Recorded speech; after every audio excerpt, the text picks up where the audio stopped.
Hi guys, today's film is from the Cringe Files. We're going to talk about pinworms.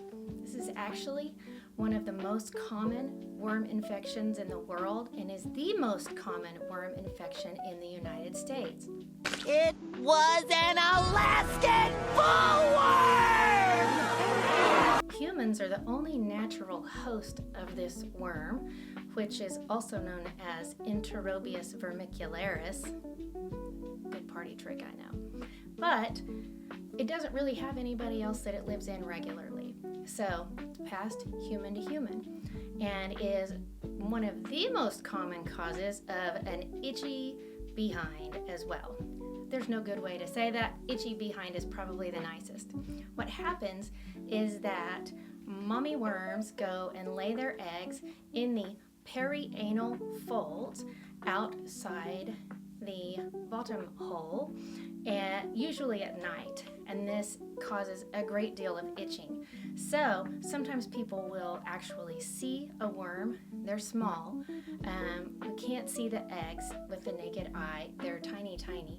But what happens is the person scratches, the eggs get embedded under the fingernails, and then those touch other things, and then other people touch those things, and then in the mouth they go. That's called fecal-oral transmission.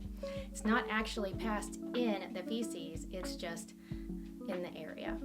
So this is common in children. Most common age group is 5 to 10 years old, and we know that children age 5 to 10 have great hand hygiene. Sarcasm inserted here.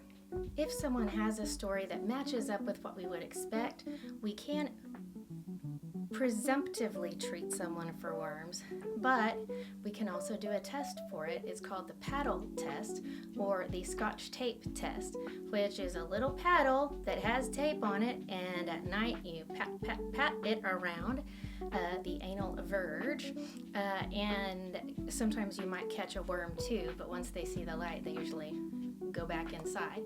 And if they see the eggs under a microscope, then that's a diagnosis.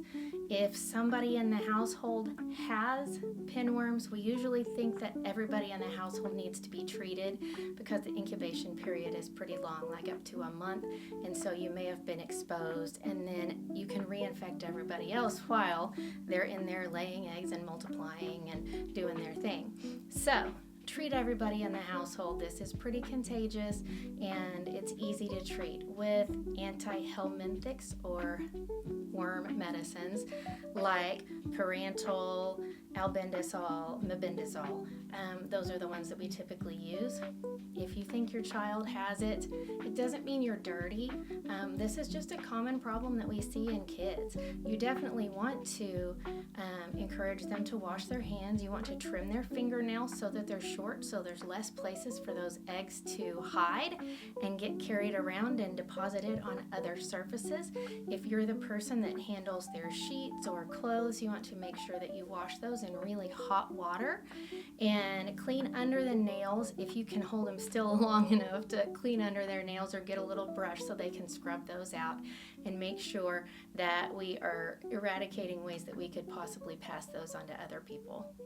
Don't forget to stay tuned and like and subscribe.